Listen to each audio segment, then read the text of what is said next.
Welcome to the FliteCast, a place where opinions aren't right or wrong, and where we can agree or disagree about movies, TV, and other assorted media because it's all subjective. My name is Ray. Thank you so much for joining me, and today's going to be a doozy. I'm going to let you know right now, right off the bat, this entire episode will be about separating the fact and the fiction from this Netflix Warner Brothers debacle. And yes, I'm already giving you a precursor into my subjective opinion by calling it a debacle in more ways than one. And if you've been following me on Threads at all in the last 24 to 36 hours, you already have a good idea how I feel about this. If you saw me on Vodka Stream last night with Dave the Film Junkie and Chris and Phil and Ronan and all the others, then you already have a good idea what I'm going to say. But today is not just going to be about opinions. It's not just going to be about how I feel about this. This is also going to be about going through the actual parameters of what's being reported about this deal and what's being reported about the reactions to this deal. Because there's way too much misinformation, disinformation, and just lazy bullshit going on out there. And you can't trust social media for that.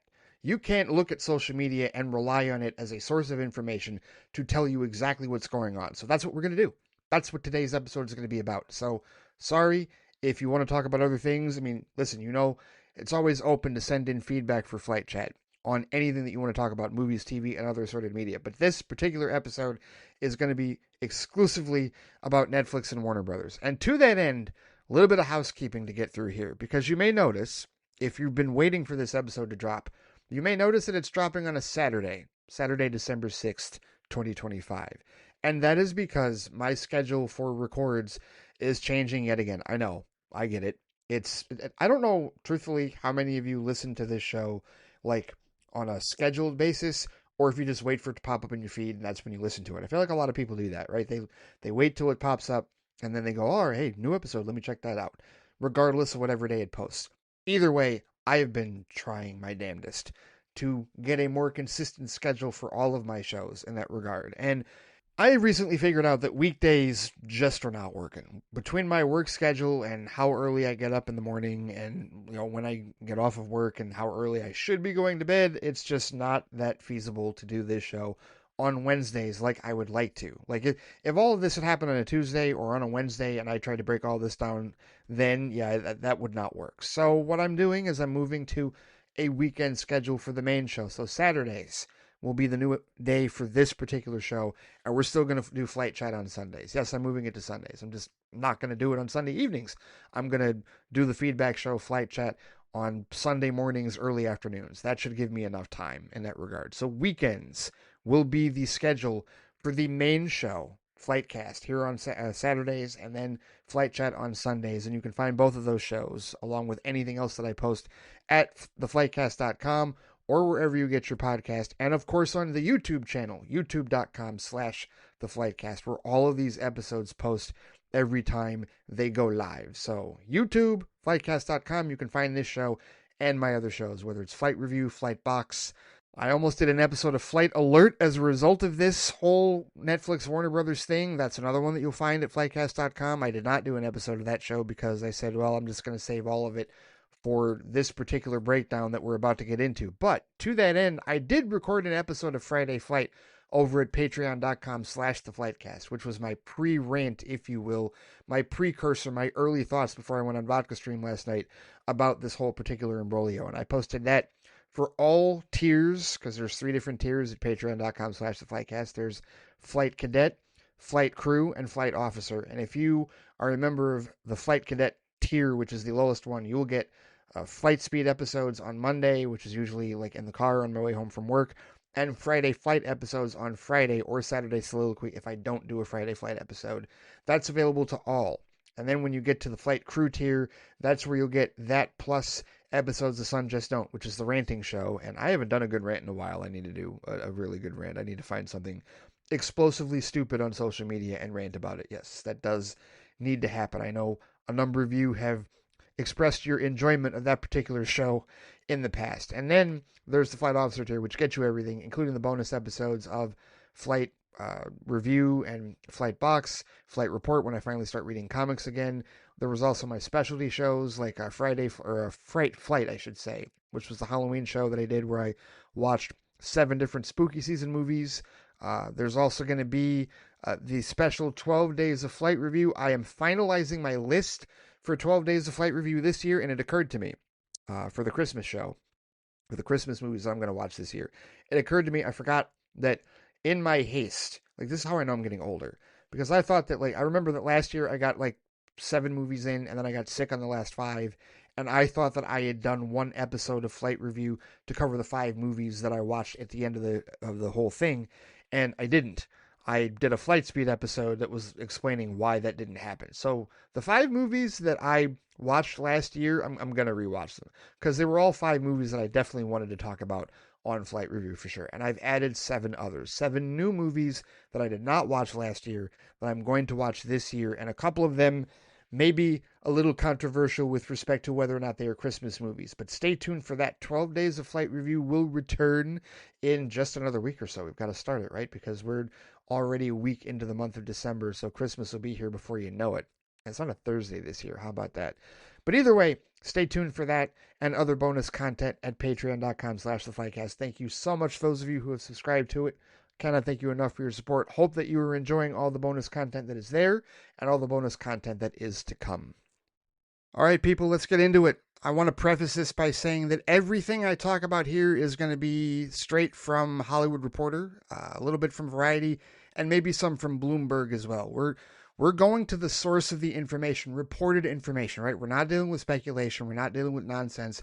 We're not dealing with disinformation, misinformation, or any bullshit that you probably saw on social media. No, we're going straight from what is being officially reported by the trades. That is what we're talking about here, and that's how we're going to start this, because we're going to cut through all the nonsense. We're going to get rid of all the... Listen, there's no way to divorce our emotions from this, okay? A lot of people, a lot of you have different perspectives on how this was going to go in terms of what was the best case scenario for Warner Brothers being sold, what was the worst case scenario.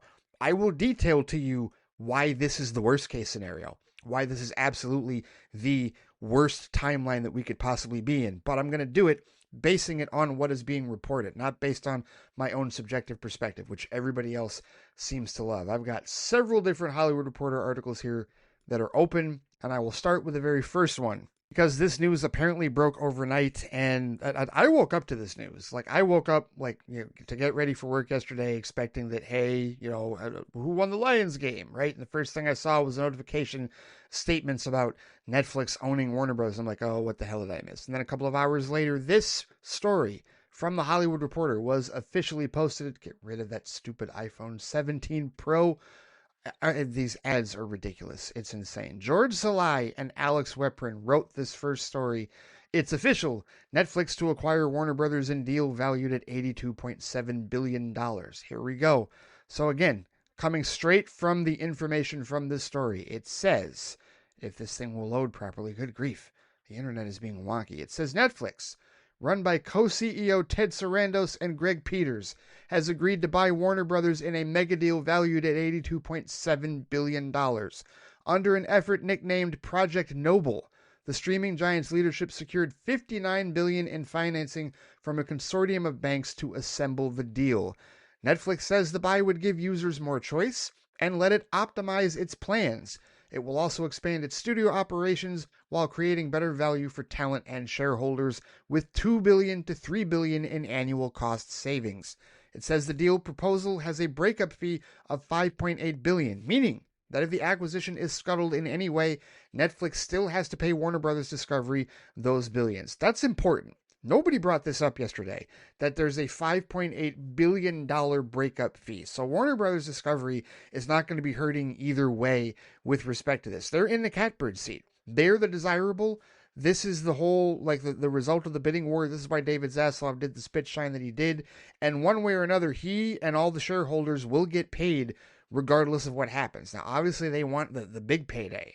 But there's a whole lot of other red tape to go through with that, and we're going to go through it here. But the rest of this piece says that the companies revealed the acquisition early Friday, altering the course of the entertainment business. Netflix said that it expects to maintain the current operations of Warner Brothers, including theatrical releases for films, though specifics aside from top-line deal numbers remain scarce. And that may be the focus of opposition to the acquisition as the dust settles on the announcement.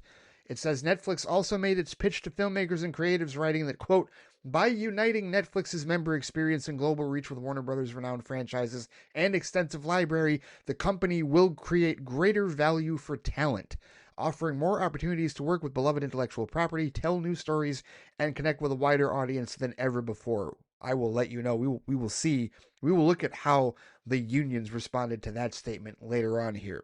But how about some numbers? It says Warner Brothers Discovery shareholders will receive $23.25 in cash and $4.50 in shares of Netflix common stock for each share of Warner Brothers Discovery common stock, with the linear networks business, including CNN, TNT, HGTV, and Discovery Plus, still set to be spun out. That move is now expected in the third quarter of 2026. Here's the big thing. Okay, I'm talking specifically now. Listen to me. Everybody out there that was all worried about Paramount, right? All the people that are like, no, we don't want Warner Brothers to become MAGA. We don't want it to become right wing. We don't want that to happen. Everybody worried that the Ellisons would fire James Gunn and Peter Safran and install, I don't know, Steve Bannon and Ivanka Trump to do everything. And all of you that were so deathly afraid of that, listen to me very carefully. Your worries were unfounded, because what I just read is the bigger issue, okay? The linear networks business, including CNN, TNT, HGTV, and Discovery Plus, are still set to be spun out. Those are the news networks. I said CNN, right? CNN's the big one, okay? Those are the news networks. That's where your political concerns need to be focused on. That's what your worry is. And that can still be bought by the people that you don't want to buy them. So your relief, anybody that was doing a victory lap yesterday over the whole, well, at least the Ellisons didn't get it, at least Paramount didn't get it. Yeah, you never should have been relieved. Because if that is your worry, if that is your primary concern, then that is still in play.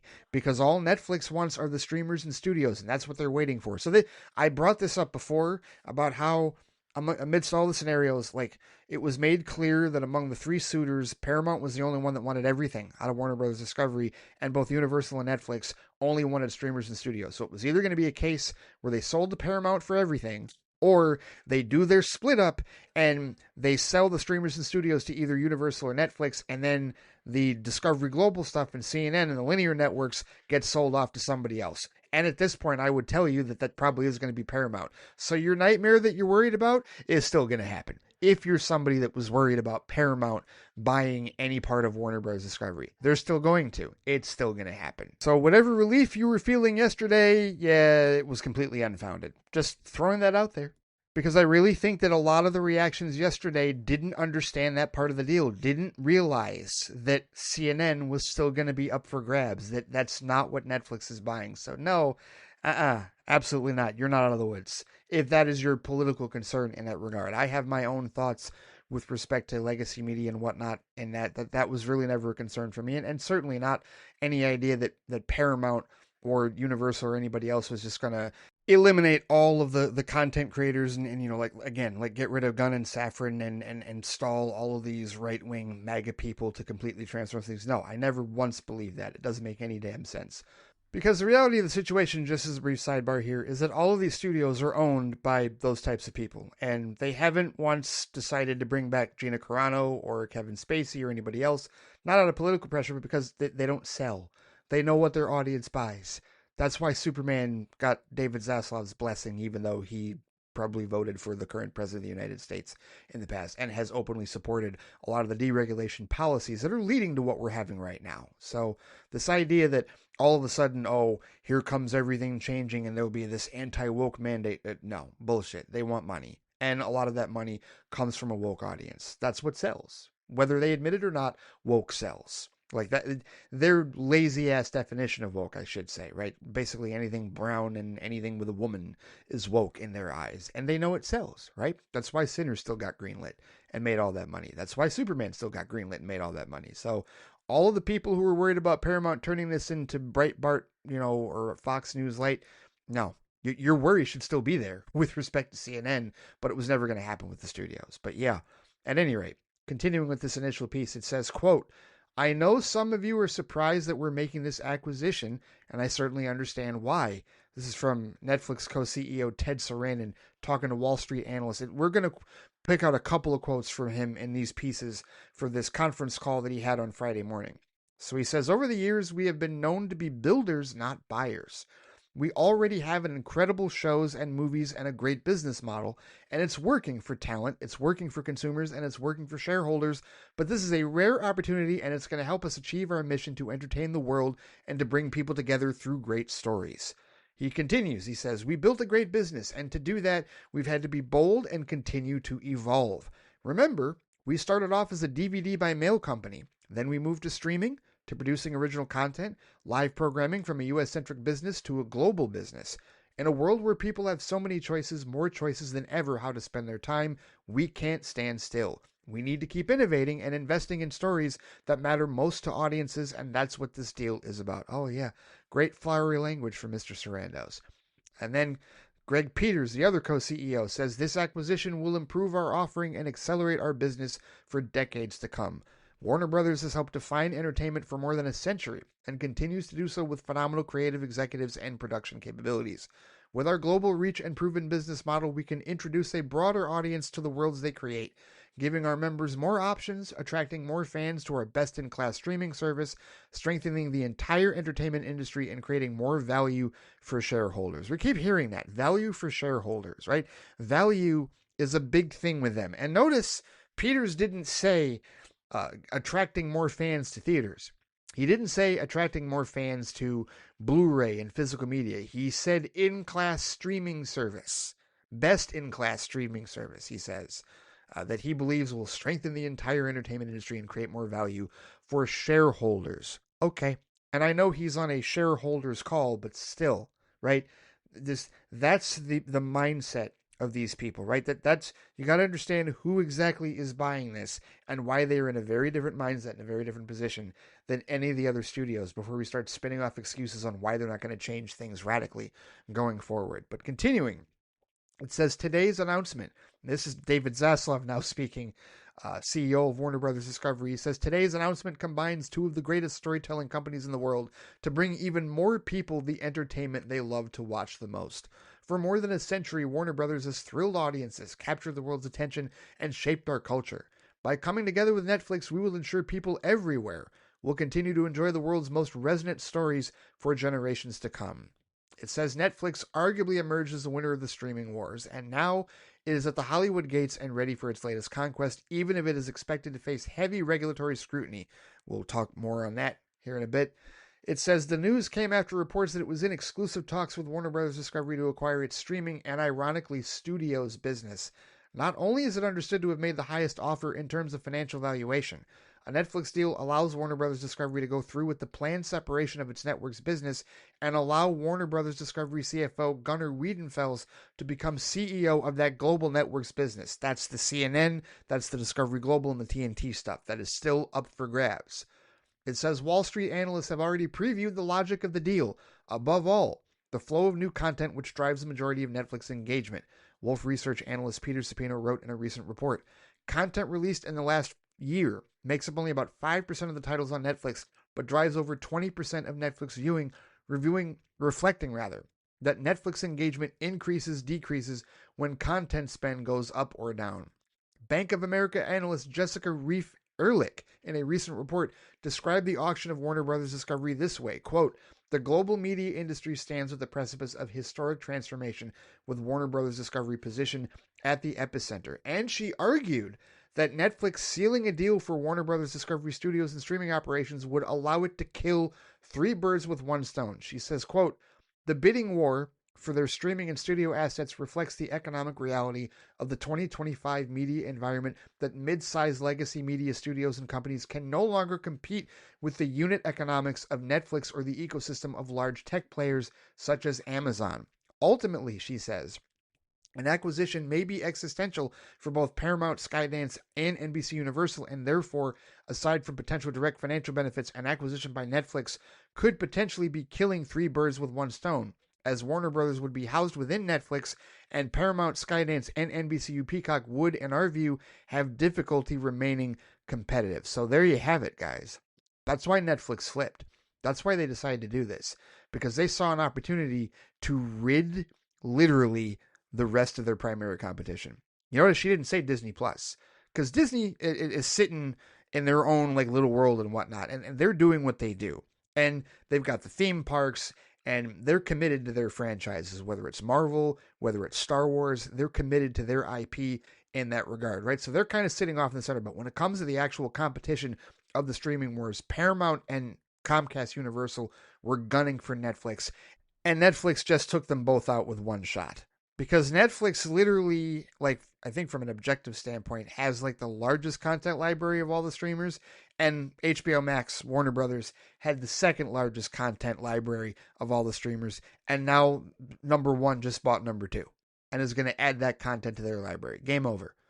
Game over as far as that is concerned. There is no way that Paramount with their IP, there's no way that Comcast Universal with their IP could even remotely challenge the combined IP of both Netflix and Warner Brothers. This is a massive, this is a nuke. This is Netflix dropping a nuke in the entirety of it and going, yeah, competition, bye-bye. Now everybody is distance behind them. The only ones who are not like, far away from Netflix in terms of competition are Apple and Amazon. And again, as I've said many times before, Apple and Amazon's primary industries are not entertainment. Apple's primary industry is tech. Amazon's primary industry is commerce. They're trillion-dollar companies already. So are they really in competition with Netflix? No, they're not. I saw a guy on Threads yesterday, or it might have been earlier today, talking about how the Apple TV Plus business was, did he say, he said supplemental at best, and that they needed to do more in order to position themselves as being more competitive, to which I said they don't need to do anything because it's their tertiary business. Apple TV Plus is in third place in terms of priorities for their business. Number one is iPhones and tech. Number two is services to support those iPhones and tech. And then you get to the media, because all of their, the $9 billion, or not $9 billion, but the $1 billion they spent on content creation last year, that's just to market their phones. That's just to sell their tech and their services. So Apple and Amazon they're the whales, right? They're even ahead of Netflix. Netflix isn't worried about them. They're not worried about Netflix. But the three of them are, seen in the same breath as tech companies, right? Like Netflix is a studio, just like Apple and Amazon are studios, but they're at the heart tech companies, right? They're not traditional studios. None of them are traditional studios, like the ones that they're all now gobbling up. So this is a case where, Disney bought Fox, and that took out, that reduced the big six to the big five. And now we're talking about the big four at this point, right? Because now Netflix has gobbled up Warner Brothers and has become the massive, they were already the biggest player in streaming. Now they're even bigger. Now they're even more of a monopoly. And people, by and large, at least understand the issues with that, with them being, having so much control of content in that regard. But yeah, this is what vertical integration being allowed, 7 or 8 years ago with respect to the AT&T Time Warner deal. This is where we're at now. This is where it's happening. And so, continuing with the financial stuff, it says Morgan Stanley analyst Benjamin Swinburne has previously also highlighted the intellectual property that Netflix would get its hands on in a Warner Brothers Discovery deal. Perhaps most interesting to Netflix, he says, it owns or has exclusive rights to several iconic franchises that could be exploited for decades to come. I like the use of the word exploited because that's exactly how they're seeing it, and that's a great way to put it. Including DC Comics, Harry Potter, and Lord of the Rings. Finally, it brings talent relationships, production assets, and a global distribution scale. The same is true for HBO and HBO Max. HBO brings its own set of IP built over the past few decades with HBO original series. He says it also has a brand still largely synonymous with prestige TV. HBO has also largely made the pivot from linear distribution to streaming, implying Netflix would have minimal exposure to legacy TV headwinds. We estimate only 10 to 15% of its roughly 130 million global subscribers are still signed up through wholesale pay TV packages. Do we all understand the importance of that last part there? Like literally, like the way that they were approaching this. Listen to this. We estimate only 10 to 15% of its roughly 130 million global subscribers are still signed up for wholesale pay TV packages. So they're looking at this literally going, well, they've got 130 million global subscribers and only about 30 million of them, maybe less, right? Not even that, 13 million, pardon me. My math is off. Only about 13 million or so of those people are still signed up through pay TV. All the rest of them are ours. All the rest of them are streaming, right? So you're talking about Netflix, who already has over 300 million subscribers, adding 100 million, more than 100 million, 120 some odd million, right? 120 million subscribers, something to that effect, adding more of those, right? So now we're talking about, remember years ago, I don't know if people remember when David Zaslav, when the whole thing with Discovery, spinning off into Warner Brothers Discovery first started, and he talked about 300 to 400 million subscribers. Well, now it's happening. Now it's real. And it's the Godfather, Netflix, that is achieving that with this deal. And that's their goal. That's 100% their goal. Not pay TV over the air, but streaming television over the internet. And it says the biggest hurdle for a Netflix WBD combination is widely seen as being regulatory concerns, but that is more of a headache for the streamer rather than WBD. Even before news of the exclusive talks, Bernstein analyst Laurent Yoon argued that going with Netflix's takeover bid was a win-win for the seller. Quote, Warner Brothers Discovery faces little downside, at least one worth taking, he wrote. Either they get acquired by Netflix, 85% cash, or they walk away with free capital to fund the next phase of growth. And more than $5 billion is enough to produce more than 20 Superman-scale blockbuster films. That's not a bad outcome either. So again, Warner Brothers Discovery comes out looking pretty no matter what happens. If this deal goes through, they're good. If this deal falls through, they're good, right? As far as the cash flow, because they'll get nearly $6 billion in a breakup fee. It says many in Hollywood are fearful of the deal, with theater owners group Cinema United saying in a statement overnight that the proposed acquisition of Warner Brothers by Netflix poses an unprecedented threat to the global exhibition business. For all of you that are not worried and want to buy Sarandos and Netflix's line, hook, line, and sinker that nothing's going to change with theatrical, listen to this part. It says, quote, the negative impact of this acquisition will impact theaters from the biggest circuits to one-screen independents in small towns in the United States and around the world. Cinema United President CEO Michael O'Leary said this, and he adds, Cinema United stands ready to support industry changes that lead to increased movie production and give consumers more opportunities to enjoy a day at the local theater. But Netflix's stated business model does not support theatrical exhibition. In fact, it is the opposite. Regulators must look closely at the specifics of this proposed transaction and understand the negative impact it will have on consumers, exhibition, and the entertainment industry. That's not me saying this, guys. That's the CEO of Cinema United saying this. And let's continue on. The Directors Guild said that the proposed deal raises, quote, significant concerns. And it says now Hollywood will have to take stock of a mega deal that promises to change the landscape in a way that no deal before it has. And that's the end of the initial piece reporting this massive deal between Netflix and Warner Brothers Discovery. Now let's go to this next piece and talk a little bit about how the hell Netflix got into the position to be able to even do this. Because remember, when it came to the whole bidding wars at the outset, we knew about Paramount and we knew about Universal, and then Netflix just kind of jumped into it like, oh, wait, what's going on here, right? And it really does seem like they came in at the last second and all of a sudden took this over.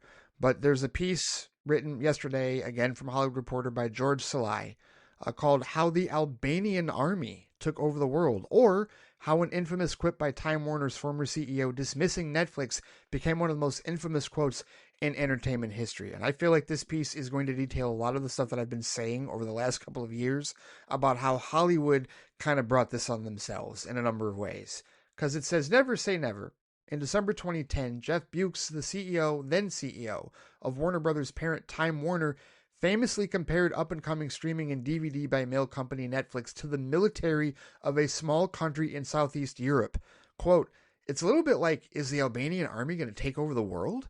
Bewkes said when asked whether Netflix was a threat to Hollywood giants. I don't think so, he said. Well. It was 15 years ago. Netflix founder Reed Hastings took it in stride, it says, eventually calling Bewkes a comedian and signaling that he wasn't hurt by the comment. The following April, Bewkes extended an olive branch of sorts. Quote, I do have a fondness for subscription television, and Netflix is subscription television, he added. So welcome, brother. Heh, right.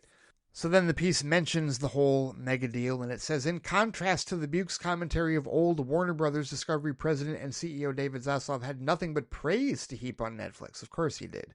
And then it reiterates the statement that he made about, bringing two of the greatest storytelling companies in the world to bring even more people the entertainment they love to watch the most.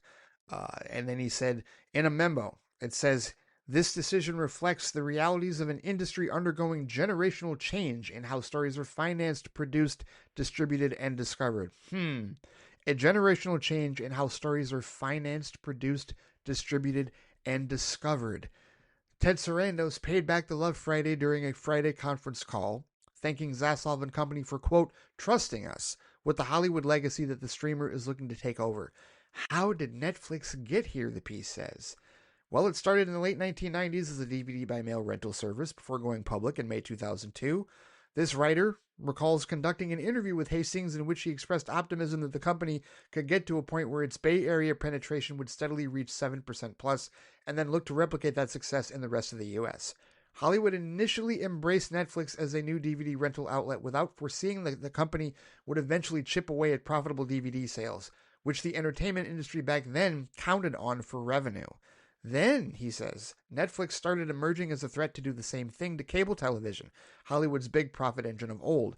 Asked by this Hollywood Reporter writer years before its push into streaming if the company could move beyond the postal delivery of DVDs, Hastings expressed excitement for a potential future of new distribution forms that could take movies and series directly to consumers' screens. So again, Netflix from the beginning has never cared about theatrical. Has cared less about home media, like back then they did with respect to DVDs, but taking movies and series directly to consumers' screens. So we're talking about don't go to the theater and you don't have to buy a DVD. We're going to bring it straight to you at home, right? And it says he was right. Netflix launched its Watch Now streaming feature in January 2007 and kept growing its user base. But could this new opportunity ever overtake the DVD by post business? People wondered. Well, it did, and it did so quickly.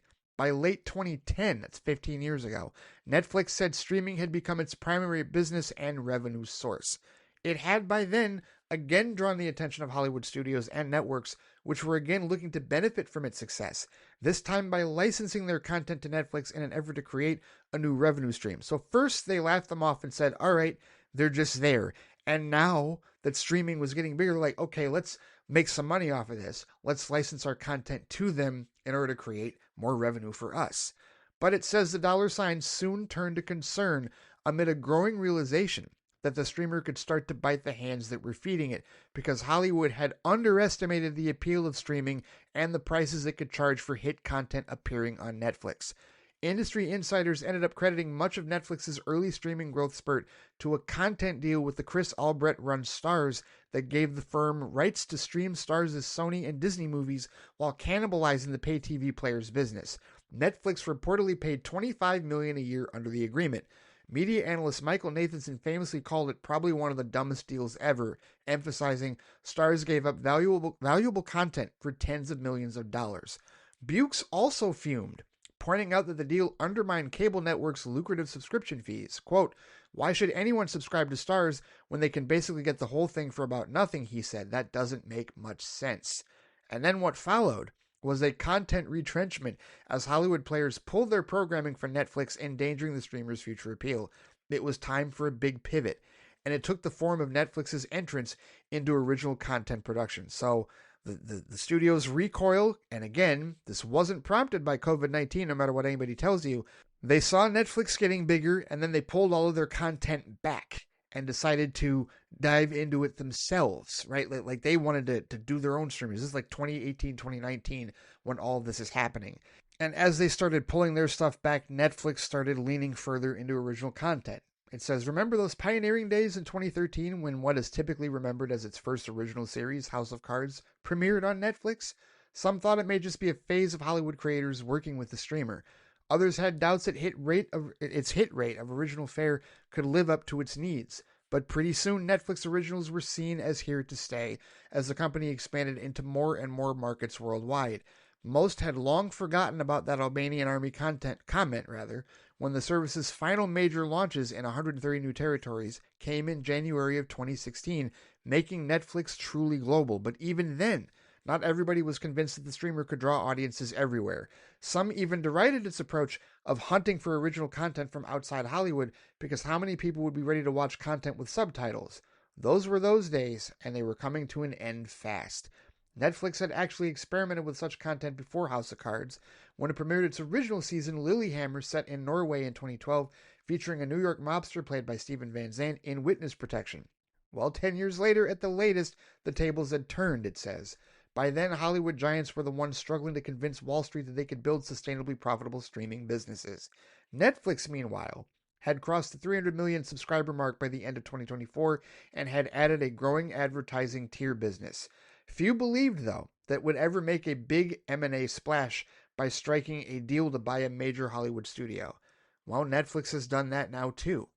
And it has done so on a Friday at a time when war rhetoric has made way for a look at the world through Barbie pink-tinted glasses full of love and respect. However, don't expect smooth sailing, it says. Competitors led by Paramount Skydance have started crying foul and look ready to find deal killers worthy of The Sopranos.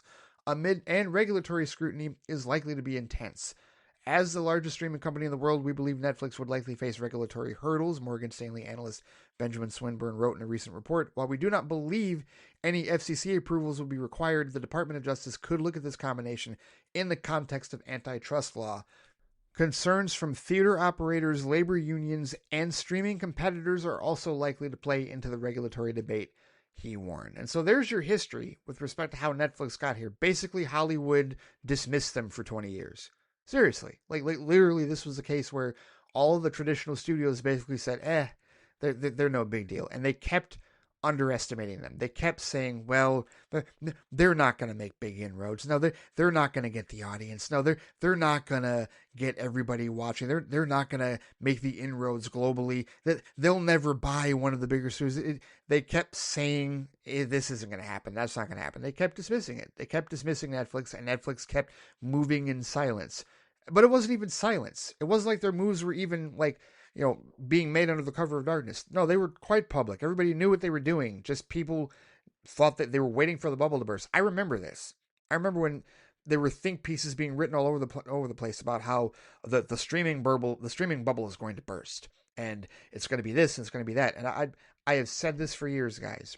I've talked about how streaming is an evolution of the industry, right? Not that it's not a fad that's just going to go away anytime soon when people are tired of it.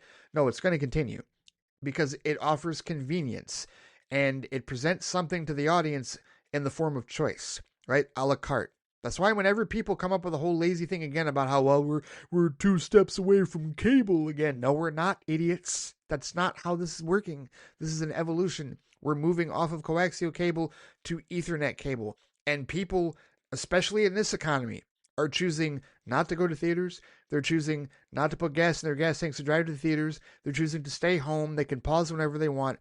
All they got to do is hand over the credit card number, and they've got a wealth of content. Who cares, in their opinion, who cares if all of it is shite or not? There's still some things on there that they would like to watch. And even when they do decide, hey, when the algorithm throws something their way that they might be mildly curious about, and they try and they go, hey, that wasn't half bad. And in their minds, they feel like they've ultimately won because it didn't cost them $15-20 for a movie ticket. They didn't have to spend money on concessions. They have to put gas in their gas tank to drive to wherever the movie theater was. As far as they're concerned, Netflix is their hero. Netflix is helping them save money. And they don't even know about the money that they're spending because they've handed over a credit card number, a 16-digit card number that gets charged every month, and it just ends up on their statement. It's not even like, they don't see, like, Netflix will appear in their statement, but how many people read their credit card statements? How many people pay attention to exactly what it is that they're paying on their monthly bill? Most people don't, I would argue. Maybe you do, but most people do not. This is how Netflix was able to insert themselves so easily into our lexicon and our landscape and our world because Hollywood largely dismissed them as not being a real threat for years. And now look what they are. Now they are literally the biggest threat to Hollywood that could possibly exist. The traditional marketplace. This is now complete upheaval. And mind you, this can be considered part of the evolution as well, but this is now turned a bit hostile, if you will. All right, so the deal has been announced, and we know that how Netflix basically rose to power to be able to pull this off. But what about all this regulatory stuff? What's going on? What exactly do they have to go through? Well, let's go to this story by Eric Hayden from The Hollywood Reporter titled Warner Brothers Discovery Plans Cash Bonus for C-Suite Executives Upon Netflix Deal Close. And it starts off by saying that the ink is barely dry on Netflix's blockbuster $82.7 billion acquisition of Warner Brothers, but there's a long road ahead. 12 to 18 months to be exact to get a real deal close. 12 to 18 months, yes. And I know some of you hear that and go, oh, year and a half. Oh, that's plenty of time for something to go wrong. Or we've got plenty of time to brace ourselves. It's not going to affect Man of Tomorrow or anything else going on. Okay, all right. I mean, great. You've now shifted your argument to, well, nothing's going to happen, nothing's going to change, to, well, at least we've got a year and a half before things really change. Okay, keep lowering that bar. But either way, it says, during that time, the top Warner Brothers Discovery executives will be arguably operating in a holding pattern. They won't be able to execute a long-term vision, but will mostly keep the lights on and the studio machines running until the former DVD by mail company formally takes over and executes its strategy for Warner Brothers. To that point, Warner's has disclosed a new transaction bonus plan to keep its C-suite intact during what may be a wild ride of regulatory review in the next year or year and a half. That will create a fund which designated employees may receive a cash bonus from a pool of $38.7 million if top executives stick around until Netflix seals the deal to gobble up Warner Brothers Studios, HBO, and HBO Max, per a December 5th filing with the Securities and Exchange Commission.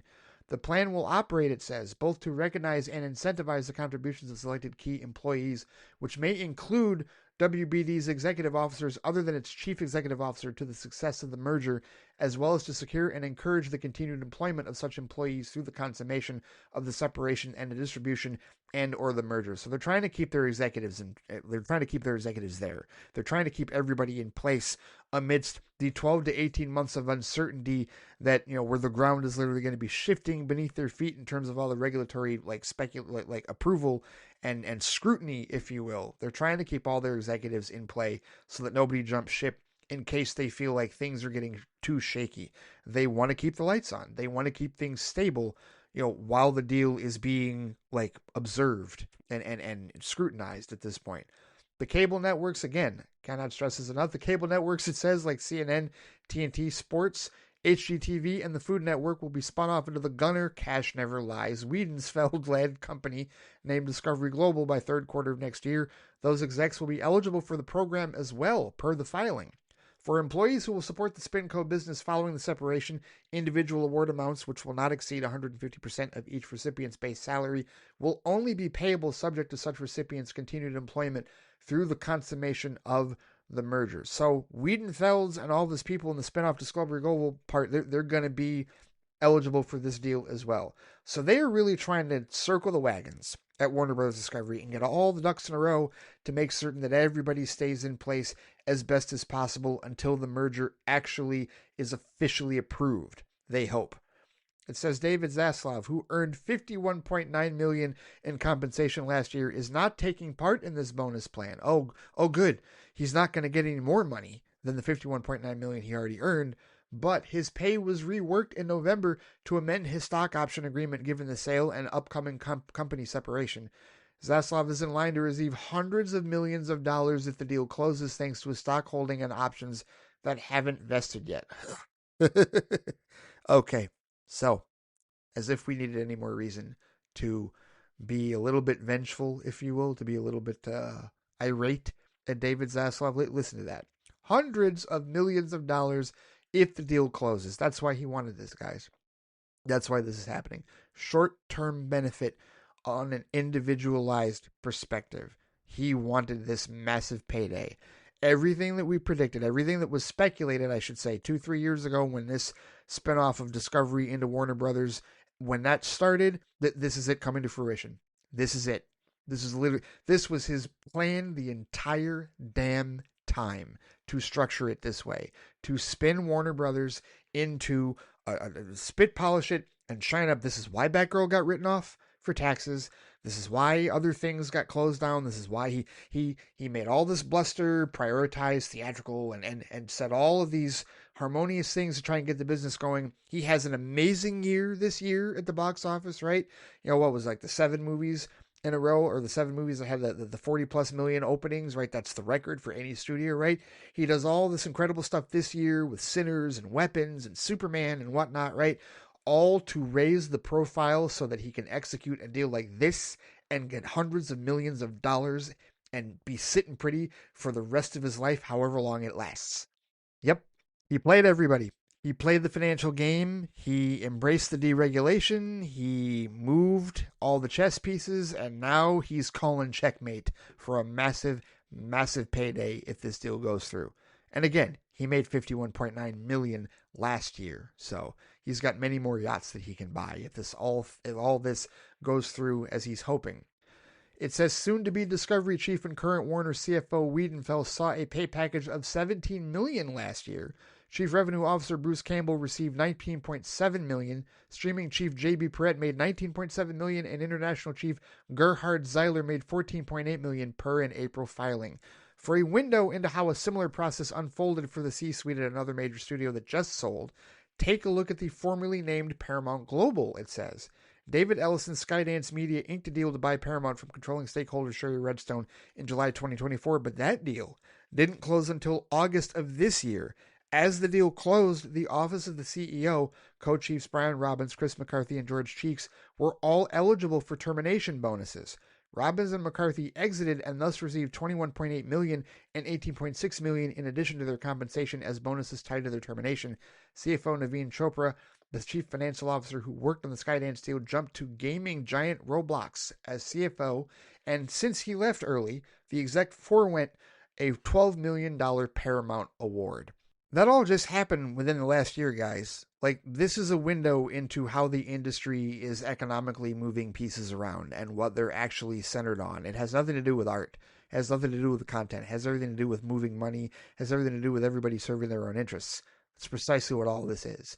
It's all business and it's all numbers. And don't get me wrong, it's been business and numbers from the beginning. But now we're seeing consolidation on a massive level. And this is all because vertical integration has been allowed, right? AT&T Time Warner. I go back to that every time. AT&T Time Warner. When that deal was made accessible, when that deal was okayed, if you will, when it was approved, that's what opened the floodgates for all this. We're talking bigger. That deal started it, but this is far bigger than Disney Fox. Way bigger. Everybody that was worried about that one, right? That's nothing. That's small potatoes compared to this, because that was at least a theater buying another, like theatrical buying more theatrical, as far as theatrically based in the traditional marketplace. I should say traditional buying traditional. This is a tech company buying traditional. The biggest traditional that there was in that regard. And you see how all the money is being moved. This is why the 1%ers don't give a shit. This is like, hey, we're getting ours. We're getting our payday. It's all good. And it says, as the dust settles on Netflix's shock and awe move to muscle ahead of Ellison and buy Paramount, count on a who is staying at Warner's and who's going or getting pushed out narrative to become a guessing game across town over the next few months. After all, even though Netflix co-chief Greg Peters lauded the HBO brand in a call with Wall Street analysts on Friday, he didn't say outright that Netflix will keep HBO Max as a standalone service. And that's just one part of the Warner Brothers empire. Oh, really? He said he didn't say outright that Netflix will keep HBO Max as a standalone service. Oh, so you are thinking about gobbling HBO Max up. So anybody on social media that would say, well, no, they said that they're going to keep it separate. No, they didn't. No, they didn't. They could gobble that shit up as quickly as they like.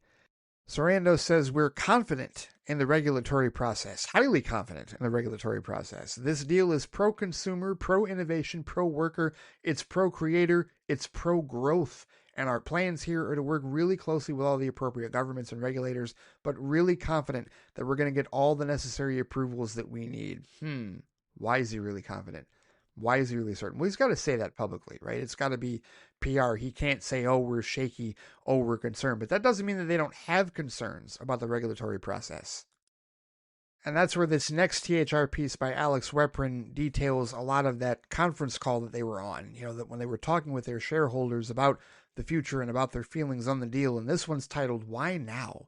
Netflix co-chiefs explain $82.7 billion Warner Brothers deal logic and changes ahead. And it says, why did Netflix strike its nearly $83 billion deal for Warner Brothers after dismissing major deals for years? How confident are they that they can navigate the regulatory environment in the U.S. and around the world? What will the deal mean for Hollywood creatives and the other companies that Warner Brothers produces TV programming for? In a wide-ranging call with Wall Street analysts early Friday morning, Netflix co-CEO Ted Sarandos and Greg Peters addressed many of those questions, with Sarandos framing the deal as a rare opportunity. Of course, it says, Netflix has never done a deal anywhere close to this size, or as Sarandos acknowledged on the call, quote, I know some of you are surprised that we're making this acquisition, and I certainly understand why. Over the years, we've been known to be builders, not buyers.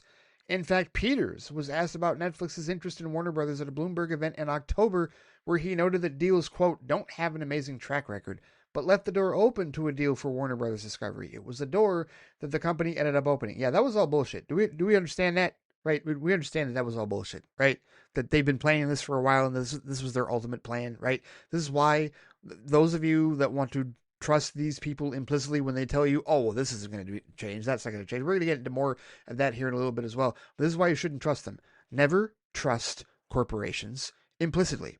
Really don't trust them at all. Trust them as far as you can throw them, because they will say whatever they need to in order to schmooze the shareholders and in order to get what they want. And then they will flip at a moment's notice. Nobody thought, none of us really legitimately thought, did we, that Netflix was a major player in this? We thought it was clearly going to be either Paramount or Universal, and sure, many of you were hoping for Universal. Did you really think Netflix was that serious? Did you really think they were that big of a player? Did you really expect them to do this? I don't think you did. I think all of us, we looked at it as a possibility, but did we really give them the same consideration as the others? No, I don't think we did. And it is clear that they've been planning this for a minute. Peters said, historically, many of these mergers haven't worked. A lot of those failures we've seen historically is because the company that was doing the acquisition didn't understand the entertainment business. They didn't really understand what they were buying. We understand these assets that we're buying, the things that are critical in Warner Brothers are key businesses we operate in, and we understand. A lot of times the acquiring company, it was a legacy, non-growth business that was looking for a sort of lifeline that doesn't apply to us. Do you hear that? A legacy non-growth business that was looking for a sort of lifeline that doesn't apply to us. Okay, so again, when I talk about how Netflix is under no obligation to do anything with theatrical or with physical media production, it's literally because of that last sentence. A legacy non-growth business that was looking for a sort of lifeline that doesn't apply to us. Netflix does not have any ties, any long-standing ties to theatrical, exhibition, or physical media production. They don't. They've never needed it. And in fact, their entire business model has been anti that, right? So he's already saying, Peters is already saying, well, we're above that. We weren't in a position where we needed to make this deal in order to salvage things. No, they didn't need to make a deal at all. They were fine. They were perfectly fine, especially since they'd reached this point in the last couple of years where a lot of the other studios were started reselling their content back to Netflix. And now that they're in the catbird seat again as the Godfather, they pull this shit. They make this massive deal and put themselves so far ahead of everybody else. They're not on any type of lifeline. The rich got richer. The strong got stronger. But it says the executives also sought to soothe concerns from filmmakers and other creatives concerned about what the deal would mean for their work. Quote, I think this is a good story because this is a healthy, growing business that is going to help another business grow in a more healthy way and open up audience reach that these creators have never had before. I think the opportunities are great for American production and for the entertainment industry as a whole to be much more active than it has been over the last several years. That's Sarandos talking. Now, I urge every one of you, I urge and implore you to listen very carefully to what I'm about to read, because then you will understand why we're in the worst timeline with respect to this particular deal. Those of us that actually care about theatrical presentation. It says, Netflix says that it will continue to release films theatrically, though Sarandos indicated that the company does not necessarily intend to maintain the status quo when it comes to theatrical releases. Quote, I think over time the windows will evolve to be much more consumer-friendly, to be able to meet the audience where they are quicker. I'd say right now you should count on everything that is planned on going to the theater through Warner Brothers will continue to go to the theaters through Warner Brothers, and Netflix movies will take the same strides they have, which is some of them do have a short run in the theater beforehand, but our primary goal is to bring first-run movies to our members because that's what they're looking for. Do you hear that? Do you hear that? Okay, seriously, for anybody out there, and I don't know if any of you feel this way or if I'm just preaching to the choir here, but there were a good handful of people that I openly argued with yesterday on Threads that were saying, listen, there's no way that they're going to leave all that money on the table. There's no way that they're going to acquire Warner Brothers if they're not going to change their model. Clearly, they're going to adapt to a more of a theatrical model because they just acquired a major theatrical distributor. They're clearly going to change things. They're clearly going to evolve their business. He just said they're not. He literally just said, our primary goal is to bring first-run movies to our members because that's what they're looking for. At the end of the day, Netflix is a streamer, guys, not a theatrical distributor. When we see theatrical distributions for Netflix now, what is it? It's out for a week, in theaters exclusively, and then it's on the streaming service right after that. This just happened with the new Knives Out movie. The Wake Up Dead Man, new Knives Out story, that came out theatrically yesterday. It'll be in theaters, and not all theaters either. Select theaters. I checked. I talked about this on Vodka Stream last night. I checked, and within a 50-mile radius, there's not a single AMC theater. No AMC theaters at all that are playing that Knives Out movie. And among Imagine, like my favorite theater, the Palladium, doesn't have it. I have to go to the Birmingham 8 if I wanted to see it. If I live in Royal Oak, Michigan, I can't see it there because the Imagine Theater doesn't have it there. And then I'd have to go to MJR theaters in like Sterling Heights or wherever to go see it. So it's not playing at every theater, and it's only out in theaters exclusively for a week. And then this time, the 12th, next week, it'll be on Netflix. That's what we're looking at, guys. That's Netflix's model. So get ready for Man of Tomorrow in theaters, select theaters on July 9th, 2027, and then on Netflix streaming on July 16th. Now, hang on. Wait a minute, Ray. What about the 12 to 18 months? Well, let's see. Let's go ahead and calculate. Right now, December 5th. All this happened on December 5th, right? So 1 year from now is December 6th, 2026, right? December 6th, 2026. Okay. And then add another 6 months. That puts us into June, doesn't it? So for all intents and purposes, guys, 12 to 18 months from the time of this deal, think of this timing, right? Man of Tomorrow comes out the very next month after 18 months of this deal having gone through. Do you realize that Man of Tomorrow could be the first movie that gets the select theaters treatment, where it will be in theaters for 1 week in select theaters, which means if you're not close to a theater that's playing it, you're going to have to drive. You're going to have to go a distance. And I know a number of you have already done that for a number of these types of films, right? But not only are you going to have to do that, and then a week later, it will be on Netflix. So no more conversations about second week drop-offs, no more conversations about box office, word of mouth, etc., and all that. It's all headed towards streaming. Man of Tomorrow could legitimately be, based on all the timelines I've outlined so far, everything that has been officially reported, Man of Tomorrow could be the first film that goes into the select theater, like Netflix paradigm, if you will. It could happen.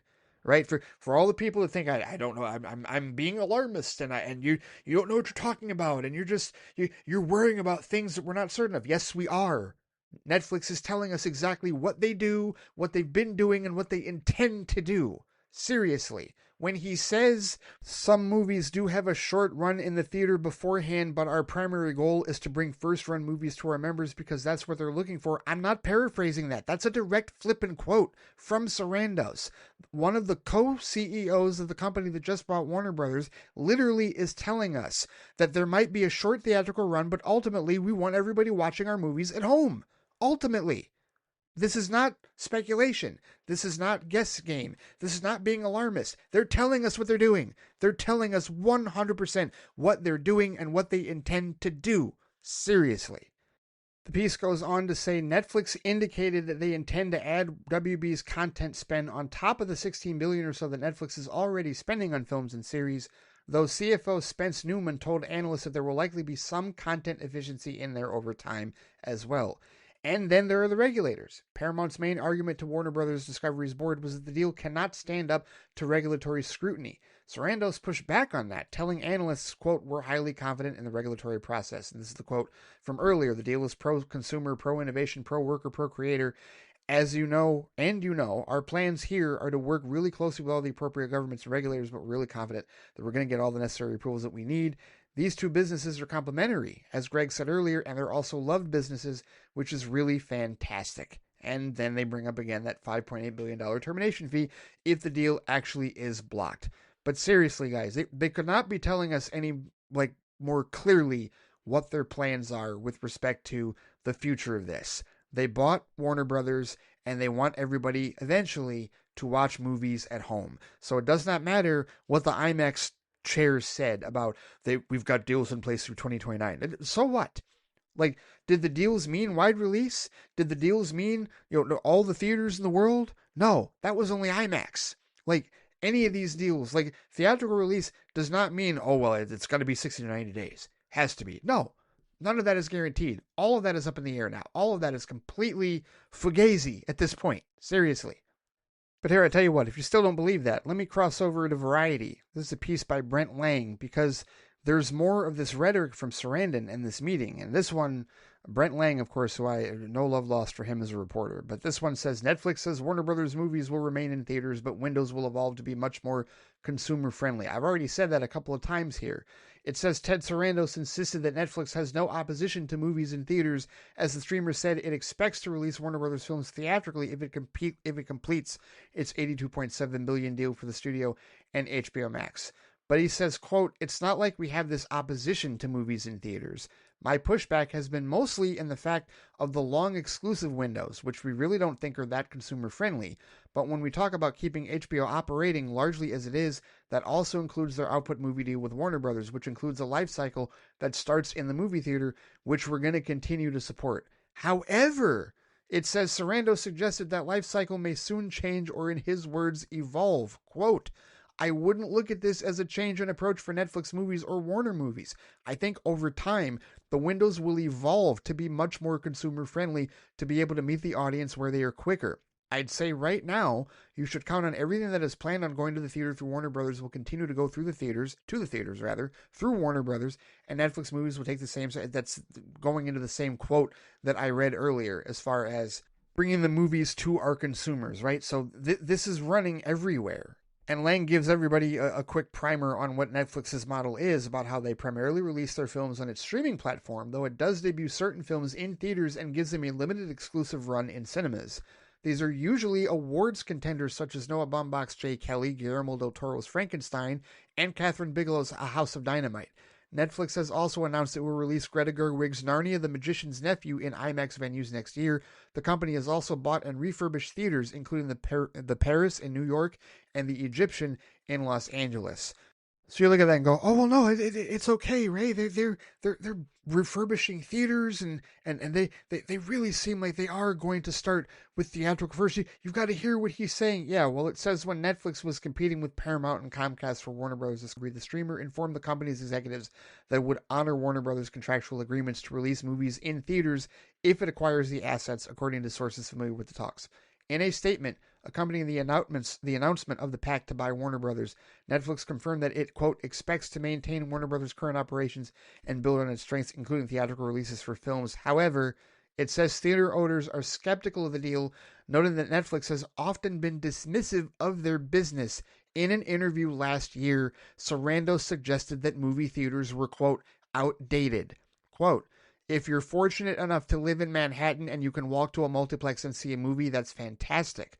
Sarandos told Time magazine editor-in-chief Sam Jacobs at the Time 100 Summit last spring. Most of the country cannot, he said. That was last year, guys. Ted Sarandos said that last year. You really think he flipped his opinion that quickly? You really think so? You really believe that this billionaire CEO of a tech company in Netflix, you think that he just decided, hey, you know what? No, we're going to honor theatrical and really preserve the theatrical experience for everybody. No, they're looking at it at best as a gateway to get you to watch it at home. Just a placation, if you will. Those of us that really want to see it in theaters, we have a week. We have 1 week. And then everybody watches it at home as they intend us to. And for those of you who are Netflix subscribers now, they sent an email out today. They did. Like a PR email to all their subscribers, welcoming Warner Brothers to Netflix. It says, we recently announced that Netflix will acquire Warner Brothers, including its film and television studios, HBO Max and HBO. This unites our leading entertainment service with Warner Brothers' iconic stories, bringing some of the world's most beloved franchises like Harry Potter, Friends, The Big Bang Theory, Casablanca, Game of Thrones, and the DC Universe together with Stranger Things, Wednesday, Squid Game, Bridgerton, and K-pop Demon Hunters. Now, I know a lot of you, or maybe some of you, and a number of people on threads have been laughing at the idea of them calling Casablanca a franchise. But yeah, I think that pretty much in a nutshell, gives us the corporate. Like, first of all, this was with an intern or an automated or some form of AI, ChatGPT or whatever, put this email together and noted, they had to pull something from the classic movie lineup, right? Because they had to acknowledge the classic movie lineup that Warner Brothers has in that regard, right? And so they pull Casablanca. Oh, that's a definitive classic, right? But that's why they did it. They went for the gamut to show an approximation of everything that Warner Brothers has. So they picked a sitcom, a long-running, successful sitcom like Big Bang Theory. I really don't care who hates it. A lot of elitists out there don't like it, but whatever. It is what it is. It's all subjective. Harry Potter, Friends, the other big sitcom that people really love over the years, Game of Thrones, DC Universe, right? And bring it together with their, popular IP in that regard. That's what that part of that was, right? And then the next part where they're like, what's changing? Nothing is changing today. Both streaming services will continue to operate separately. We have more steps to complete before the deal is closed, including regulatory and shareholder approvals. You'll hear from us when we have more to share. In the meantime, we hope you'll continue to enjoy watching as much as you want, whenever you want, all on your current membership plan. So that email is for anybody on Netflix that thought that they could, watch Superman on Netflix immediately. No, that's not going to happen immediately, right? Because there are people out there that have Netflix and don't have HBO Max, for sure. So that's like their email to basically let their customer base know, and anybody that is not that heard in passing, hey, did you hear Netflix bought Warner Brothers? Oh, cool. Does that mean I can watch Harry Potter on Netflix? No, not yet. In 12 to 18 months, more than likely, with respect to the process. And again, they want us all watching it at home. So, we've gone over the deal, we've gone over all the money involved, we've gone over all the regulatory concerns, we've gone over all of the rhetoric that Netflix has been giving us and is continuing to give us to try and tell us, oh, it's this, when it's really that. What's been the general reaction? We've talked a little bit about the reaction from people's with respect to this particular deal. Here's some big ones, though. We'll start with this. How about the founder of Warner Brothers, the grandson of Jack Warner, if you will? Filmmaker and producer Greg Orr, and this is another THR piece written by Chris Yogerst, that says the potential of sale of Warner Brothers Discovery does not sit well with me, according to Greg Orr. He wants to see Warner Brothers continue as a standalone company with, quote, its own voice and decision-making. He agrees with Zaslav's idea to split Warner and Discovery, but wishes the board and shareholders would give the company more time to continue its recent box office successes and to build up its value to fend off any takeover bids, hostile or otherwise. Quote, the industry stands at a crossroads and Netflix does too. It would be buying the deep assets of Warner Brothers, which includes a successful creative management team and an unmatched theatrical distribution arm. Netflix would have to enlarge the idea of itself not just a streaming power, but a steward of very worthy and necessary theatrical experience. Watching a screen at home is convenient and pleasurable, but it's not the same as watching a shared screen in a movie theater. And in this world of fewer shared experiences and growing isolation, being with others in a dark theater seems a necessary resource for our mental health. Now, who doesn't agree with that? Anybody out there not agree with that? Because I agree with it. And yeah, I realize, and we talked about this last night too, about how we all have bad experiences. We all have situations with assholes or other jerks and whatnot that just make your experience at a movie theater really shitty. Yes, totally understand that. But largely, most people just want to go to the movie theater, have a good time, have a shared experience, right? Most of the time. And this is literally flying in the face of that. What Gregory Orr is saying is more along the lines of what we all believe, right? And it's interesting because I'm sure, I wonder if anybody out there is like, well, wait a minute, Ray. It really feels like you flipped your position on this because you used to be pro streamer all the time. Listen, my issue was never that I was like pro streamer over theatrical. No, my issue was I was tired of people treating them as adversarial. Like, I didn't like that people who support the traditional marketplace were touting it, were acting like streaming was declaring war on them.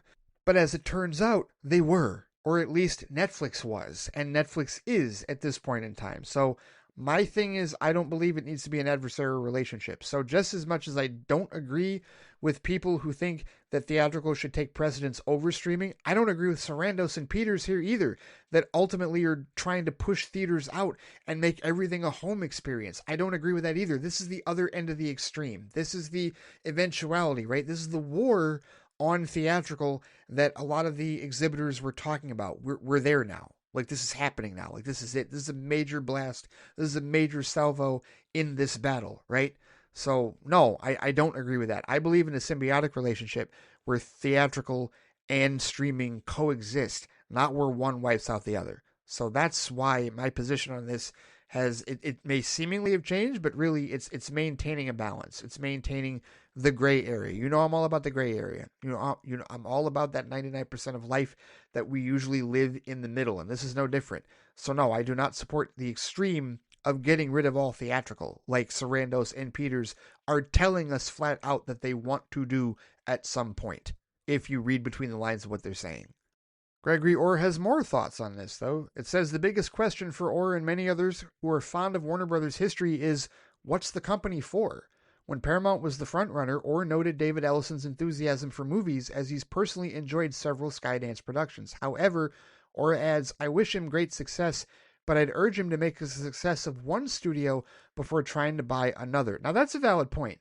That's a very valid point. And you know, for all of the bluster and for all of the angst that people have with the Ellisons because of the connections, the reported connections between them and the current regime in the White House and whatnot, if you go back to David Ellison's, his Time Warner Skydance town hall earlier this year, he did talk about a love of theatrical. He did talk about, where that comes from. And that's, again, why I push back again for all of you who claim that this is a better outcome than if Paramount had bought it. Incorrect. Unless you don't care about the theatrical experience, because Paramount would have preserved the theatrical experience. They're tied to it. It's part of their business model. It's ingrained in the company's DNA, right? So you're sitting there thinking that it's all going to be Steve Bannon and flipping the Trumps and whatnot. And the reality is that it was just going to be more like, Mission Impossible or Star Trek or whatnot in theaters, or other Transformer movies in theaters. Oh, what a terrible thing to have more of those movies in theaters, right? As opposed to this company who wants to eliminate theaters. But no, I agree with Greg Orr that, Skydance just acquired Paramount. So they have a lot of their own organization to get straight before talking about buying Warner Brothers, right? It felt like they were trying to do a lot at once. And granted, this particular deal from Netflix definitely puts them so far ahead of Paramount and Comcast Universal that there's really no race anymore in that regard. There really isn't. But now, one would argue that, provided all the regulatory scrutiny and whatnot goes through, one would say that Comcast Universal and Paramount should certainly focus on that theatrical experience because they're now the stewards of it. Them and Disney, they're now the stewards of it because the biggest steward of it is now owned by the streamers, is now owned by the one company that has never been reliant or beholden to theatrical presentation whatsoever. So yeah, it's going to come down to Disney, Paramount, and Universal to be the stewards of theatrical presentation going forward. And can the three of them do that? Well, perhaps they will once one of the whales like Apple or Amazon buy them, but that's a conversation for a whole other day. Gregory Orr continues by saying, I believe an investment in an American media legend like Warner Brothers should be more than just a financial consideration. There are more profitable stocks for that. Owning a share in the studio that made Casablanca, so many iconic movies and TV shows, is a decision for the heart as well as the portfolio. Warner Brothers made films that spoke to people during the Great Depression, spoke out against fascism, united citizens during World War II, and engaged in Cold War politics for better and worse. The idea of only making content is such a low bar for the medium of film and TV. It's like saying all paintings need only satisfy the needs of a dental waiting room. The kinds of movies Warner Brothers was built on are the kinds that reflect the ambitions of anyone who yearns for movies to impact our hearts and minds and introduce us to a larger world of ideas. WB has always had a distinctive voice, often a vital voice in the history of Hollywood, he continues. No matter which management was in charge, the studio produced stories that spoke to our times, often challenging the status quo.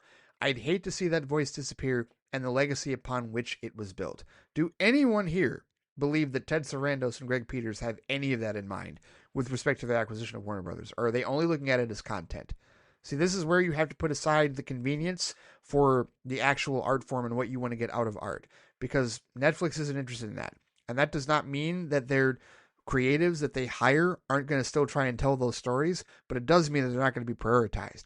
It does mean that with respect to marketing and the experience, that is going to change, and you're going to have to get used to the idea of watching them in your living room as opposed to a shared experience in the theater.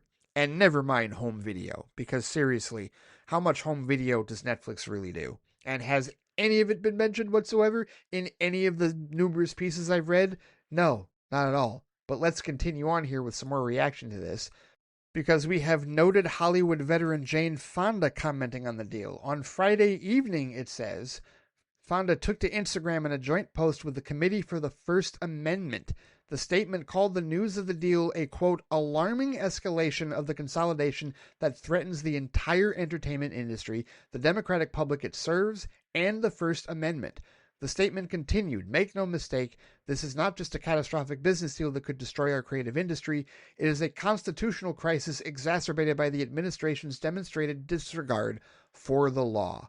The two-time Oscar winner then addressed the Department of Justice and said, we demand that you categorically refrain from using that power to extract political concessions that influence content decisions or chill free speech, the Post reads in part.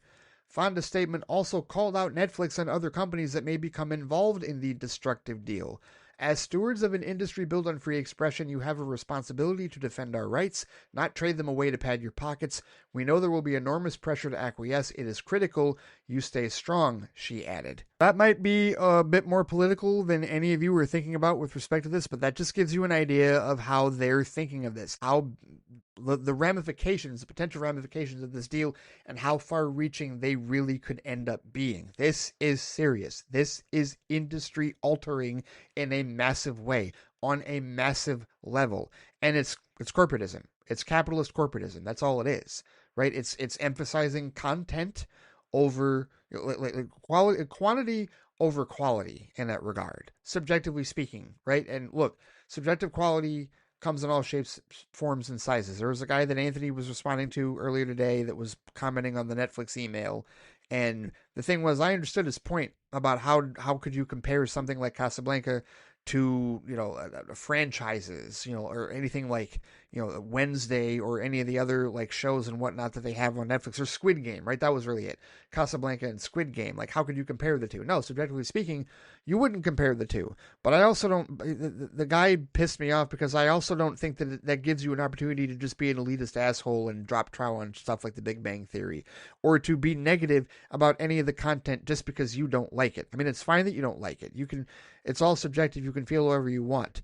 But if you're talking about subjective quality, you can say that in your opinion, I wouldn't make these comparisons. That doesn't mean that gives you a license to just take a shit on everything else that people may or may not like in that regard. Because people like Squid Game, people like Casablanca, and it's fine to bring them together, but to understand and accept and prioritize the art form, that's what is in question here, and that's what many of us are extremely worried about. And as Jane Fonda puts it, with the First Amendment Coalition, they're concerned about the impact that it will have on society itself in that regard. They're calling it a constitutional crisis. Maybe you disagree, but I don't know. When you consider the different art forms, the different messages and mediums that we've gotten, I mean, Catherine Bigelow, perfect example. I mean, that's a woman, she literally made a movie, not The Hurt Locker. I mean, The Hurt Locker, yes, there, but Zero Dark 30 is one of my favorite movies of hers. It's literally about the pursuit of Osama bin Laden, after 9/11 and whatnot. Like, these are heavy stories, political stories, like Malcolm X, right? Spike Lee's Malcolm X, anything like that. Like any of these types of stories, that give us a historical perspective and a glimpse into the life that we live, into the world that we live in, and resonate with us. The idea of them being curtailed, the idea of them being watered down or weakened is repellent to us. And that is what is in massive danger of happening potentially if all of this is just treated as content only going forward. Content that we watch at home going forward. Here's one more reactionary piece again. This is Scott Roxborough at Hollywood Reporter talking about European Theater Owners Group opposes Netflix Warner Brothers mega deal. That's right. This is going all the way to Europe. European cinema trade body, the UNIC, has come out against Netflix's planned $82.7 billion takeover of Warner Brothers, saying the deal will be bad news for the theatrical business. In a statement on Friday issued shortly after Netflix and Warner Brothers made the takeover bid official, the UNIC said the proposed deal represents a double risk, with fewer films being produced and fewer of those being made getting released in cinemas. Quote, as elsewhere, cinemas in Europe rely on one product for their viability, films. And to ensure they can attract and successfully serve the widest possible audience, That flow of content needs to be consistent and diverse, with an exclusive period of release supported by effective marketing, the statement reads. By that measure, the planned acquisition of Warner Brothers by Netflix fails in every regard. The loss of a studio will inevitably mean that cinemas will have fewer films to screen for their audiences, leading to reduced income and significant cinema closures and job losses in the industry, Laura Holgate, CEO of UNIC, wrote.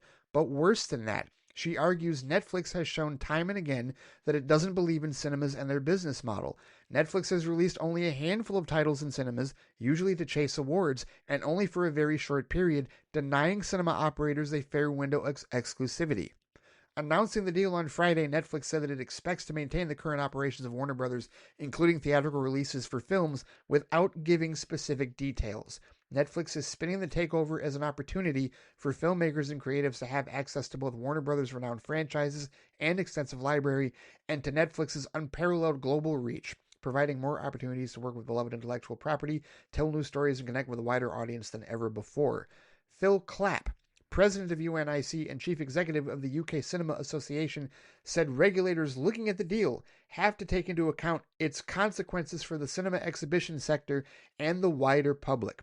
Any reduction in the diversity and quality of content arising from this acquisition, combined with the potential loss of cinemas and jobs, would have a profoundly damaging impact on Europe's cultural landscape. The UNIC represents exhibitors across 39 territories in Europe with a reach of 43,500 screens. That's the rest of the world, everybody. I mean, not the entire rest of the world, but that's outside the United States.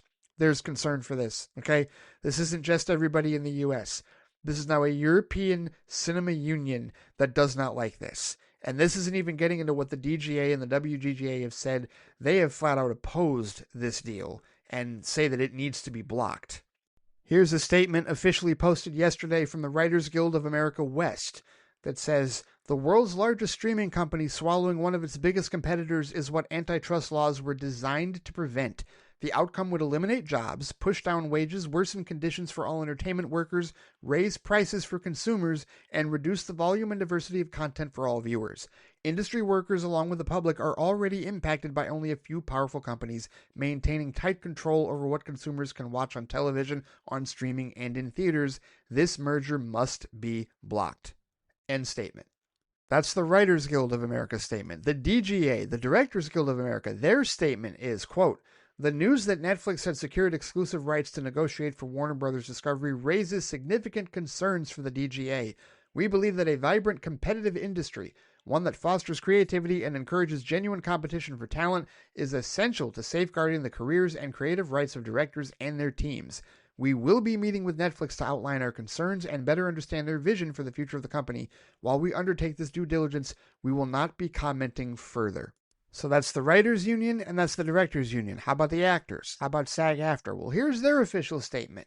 They say the potential Netflix-Warner Brothers transaction is a consolidation that may serve the financial interest of shareholders of both companies, but which raises many serious questions about its impact on the future of the entertainment industry and especially the human creative talent whose livelihoods and careers depend on it.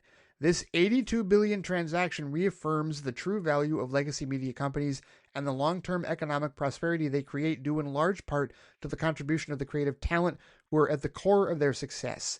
A deal that is in the interest of SAG-AFTRA members and all other workers in the entertainment industry must result in more creation and more production, not less. It must do so in an environment of respect for the talent involved. Any decision about SAG-AFTRA's position on this transaction will be made with the best interest of SAG-AFTRA members as the standard and following a complete and thorough analysis of the details of the deal with particular focus on jobs and production commitments. So between the three unions, the Actors Guild is the one that's they're waiting. They're in transition. They're like, we will review and we will give our statement later. The writers and the directors are already saying this is bullshit. The writers and the directors are already like, yeah, no, this is not a good idea. We don't like this. The writers flat out hate this. The directors are like, no, this is not a good idea. And the actors are like, well, let's see what it is, and then we'll give our determination later in that regard. So they didn't make quite as definitive of a statement like on the outset.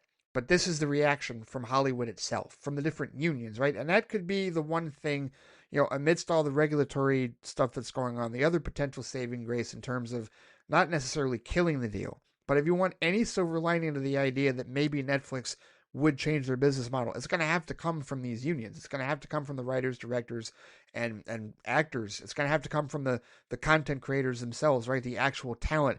They're going to have to go to Netflix and they're going to have to say, listen, we need this, we need that.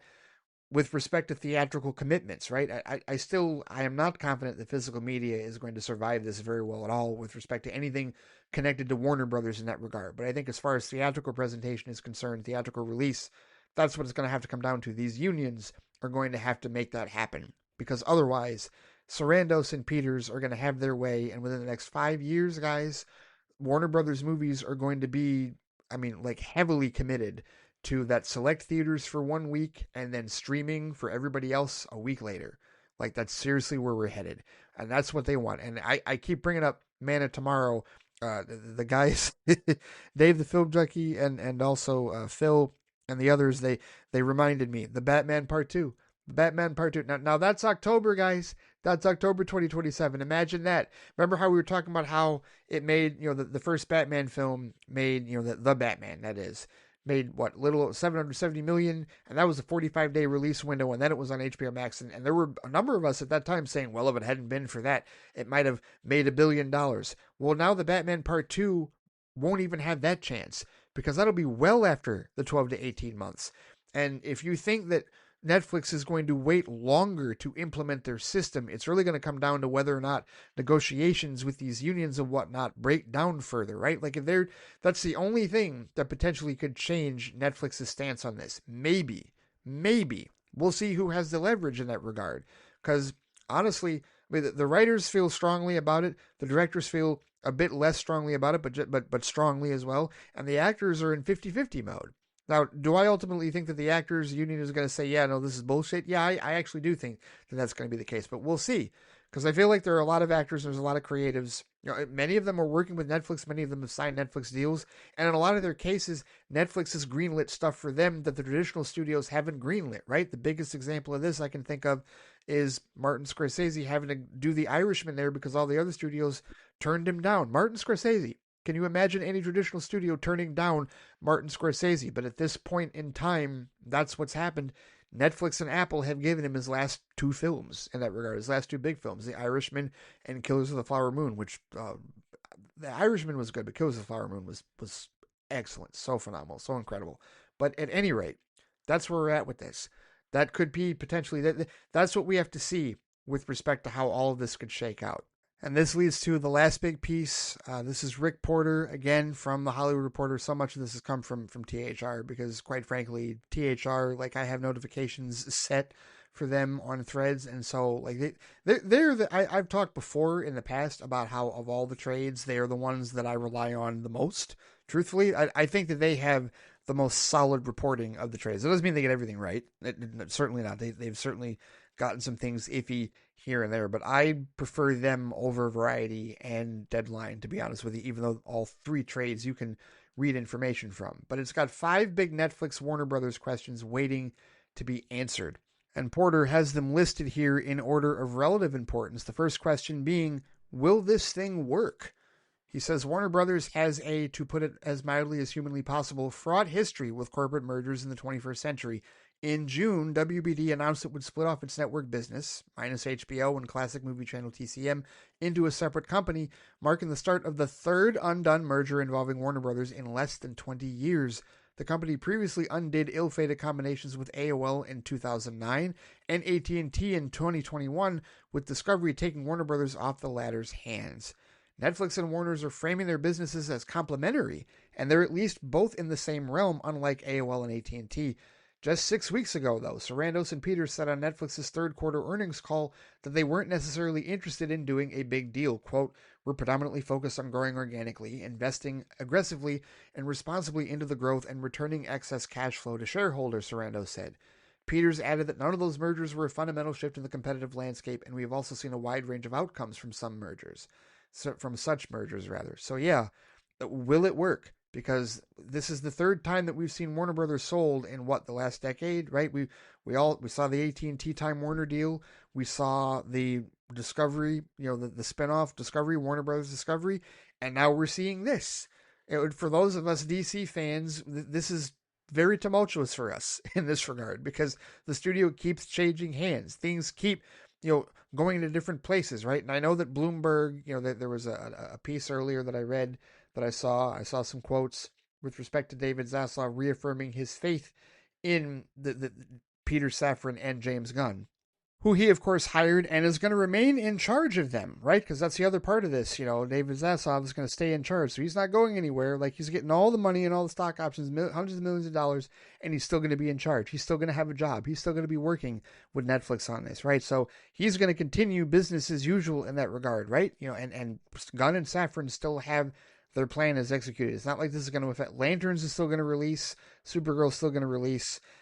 Clayface is still going to release, right? And the theatrical window stuff, perhaps it will not be affected majorly next year through that 12 to 18 months. But after that 12 to 18 months, that's when so many things can change. And if anybody out there is skeptical of a merger like this even working because of what the past two have done with Warner Brothers, I can't blame you. I can't blame you one bit. That is a big question. Will it work? Will it even work in that regard, right? But the second question is, will the deal pass regulatory muster? That's the $83 billion question, he says, and not just in the United States. Netflix and Warner Brothers both have huge international footprints, and regulators from the European Union, Asia, and elsewhere will likely weigh in. In the United States, it will be subject to antitrust scrutiny. Democratic Senator Elizabeth Warren has already called the deal a, quote, anti-monopoly nightmare. And on the other side of the aisle, Republican Senator Mike Lee said a deal would raise, quote, serious competition questions. How about that? Bipartisan agreement on how bad this deal could potentially be. You got Democrats and Republicans, really? Liberals and conservatives agreeing this is a bad idea. Wow. Unbelievable. How about that?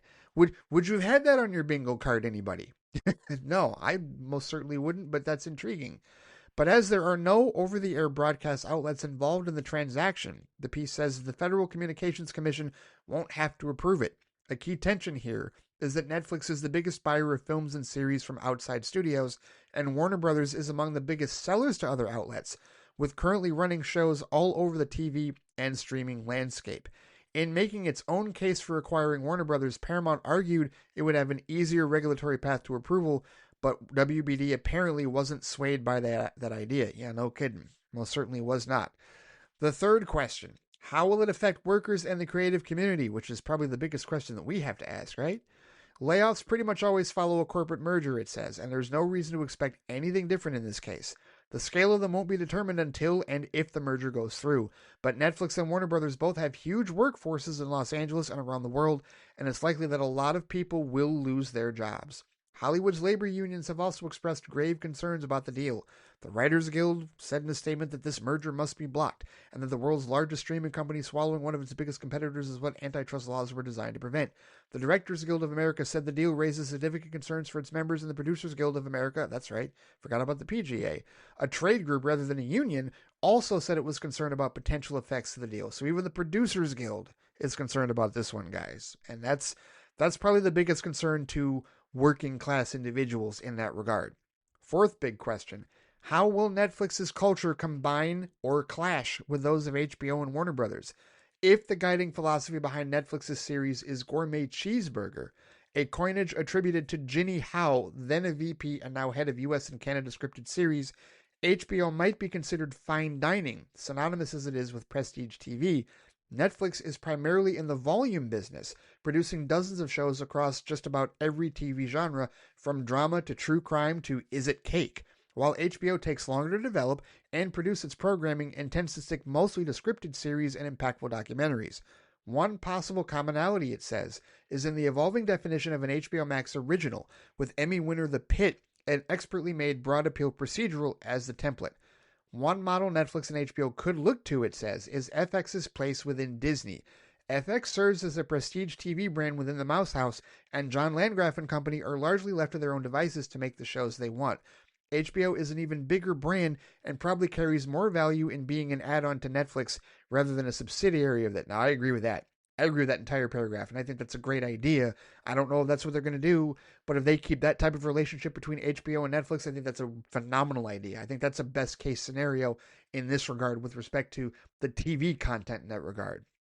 It says the film side of the two companies likely has a wider gulf to bridge. Warner Brothers is naturally focused on the theatrical business with tentpoles like its DC slate, Dune, and the forthcoming sequel to a Minecraft movie. Netflix only grudgingly places a handful of its original movies. It released more than 3 dozen English language films this year in theaters and never for more than a couple of weeks. Speaking about the deal Friday, Sarandos and Peters hinted at shortening theatrical windows for Warner Brothers films should the deal go through, a line that surely will not play well with theater owners. And as I've already documented, they're all very concerned about this. And the fifth question, will David Zaslav have a role in the combined company? I thought that was answered. But this is saying Zaslav became a Hollywood villain for his handling of the Warner Brothers Discovery merger, his enormous paydays, and the very bumpy ride Warner Brothers Discovery has had in the 3+ years since the transaction was completed. Since he and the WBD board hung a for sale sign on the Warner Brothers HBO part of Warner Brothers Discovery in October, it's been widely assumed that Zaslav would angle for a top position in whatever company brought the biggest bag of cash to the table.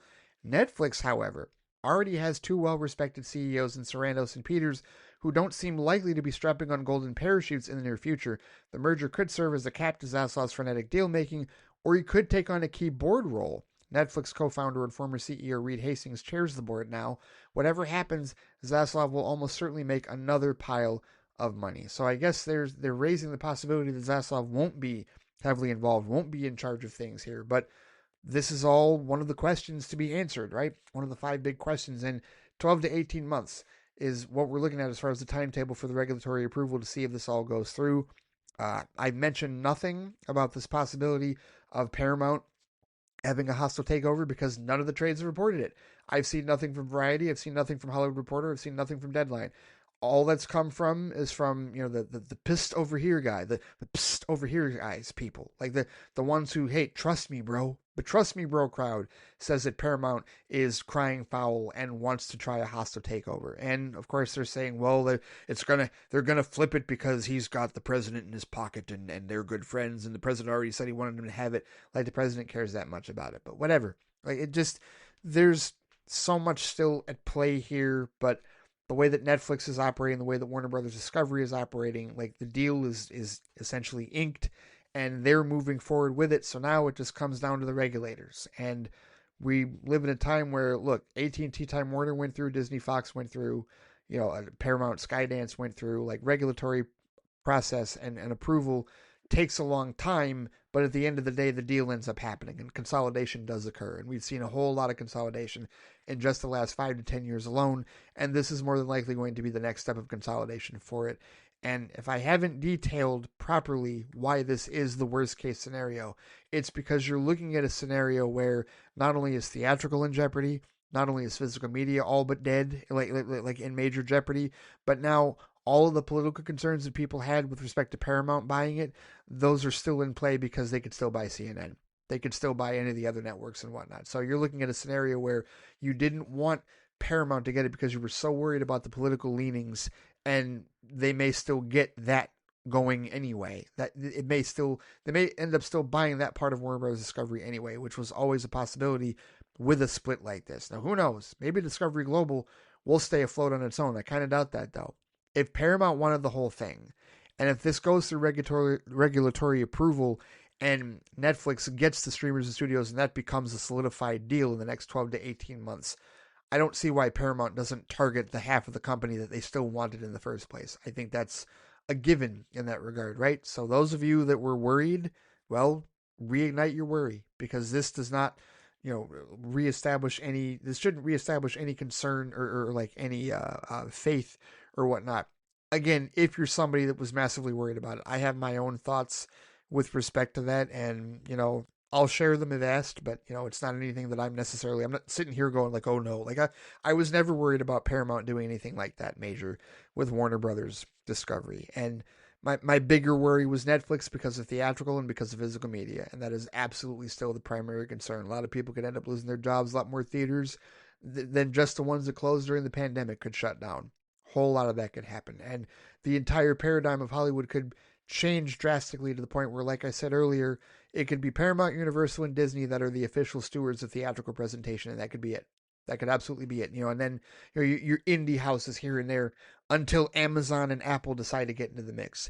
And who knows, maybe it's only a matter of time before they do as well, because they decide that they're going to compete against Netflix, who now is by far and away the leader in terms of library and content when this is all said and done. So there you have it, guys, all in a nutshell. And I cited all of this from THR articles. I cited all of this from actual sources being reported, official sources being reported. Everything that I told you, everything that I talked about, interspersed with my own subjective opinions here and there and my feelings, everything was based off of fact, not speculation, not anything that came from what people heard or from what people thought. This is what's being reported. That's all I'm talking about here. What is being reported and the genuine concerns that it reportedly are being had by many people. So it's not just me being concerned about it. It's not just me pulling it out of my ass and saying, well, I'm worried about theaters. I'm worried about physical. No, it's unions, it's actors, it's guilds and coalitions and whatnot. It's senators and lawmakers. They're concerned about this. This is a big, huge deal. This is a bigger deal than Disney Fox. This is a bigger deal than Paramount Skydance. This is a bigger deal even than AT&T Time Warner, and that started this. That absolutely started this 8-9 years ago when that paved the way for vertical integration. And here we are, the streaming giant purchasing the theatrical giant and becoming one big mega corporation in that regard. And is that where we're headed? Are we headed for just a couple of mega corporations here and there, one or two mega corporations that will control all of Hollywood and basically focus on quantity instead of quality? That's where we're at, guys. And I wish I had more of a silver lining for you with respect to it. Not trying to be overtly negative, but hey, if you are a collector of physical media, you should prioritize Warner Brothers for the foreseeable future, because that could dry up real quick, truthfully, with respect to any of the Warner Brothers library. If you don't have the Warner Brothers library physically bought, you should physically buy it. And that's certainly something that I will be keeping in mind as well. And then we'll see what happens with theatricals, but just brace yourself for what's going to happen. If all this goes through, brace yourself for the massive change in theatrical presentation that is going to affect each and every last one of us going forward. And that will do it for this comprehensive edition of the FliteCast, an in-depth look at everything officially being reported about the Netflix Warner Brothers deal, all the different angles, the deal itself, the history of how Netflix was even put in a position to do it, the reactions, the regulatory concerns, what Netflix is telling all of us, the spin that they're creating and all that and whatnot, everything, all of it, and even further questions to highlight going forward. I hope this helps you guys out. If you have any further questions with respect to like what all of this means and what all of this could potentially mean, we're all in a holding pattern to see exactly what happens with regulatory stuff. But I hope this helped you guys out. Any of you that had questions about information, hopefully this clarified some stuff for you. Thank you so much for listening. Thank you so much for supporting the FliteCast. We're going to be talking about this. We know this is going to be a subject of discussion. If I go into the FliteCast email right now and look and see how much feedback we have so far, we've got quite a bit of feedback for Flight Chat this week, but not so much about this deal. A few things here and there. But if you want to talk about this, oh, most certainly. This is a point of discussion, and we've got plenty of other questions. We've got plenty of other concerns, and we can absolutely talk about all of it on Flight Chat. There's no doubt about it. You know where to find me on Threads and on Instagram at the FliteCast, pardon me. But I'm on BLUESKY at just FliteCast. There's also the FliteCast Facebook page. You can comment on the posting for this episode here on the FliteCast YouTube channel. And of course, I can be reached by email at ray@theflightcast.com. All right, take care. Stay safe out there. Have a great rest of your weekend. And I will see you all next time. Take it easy.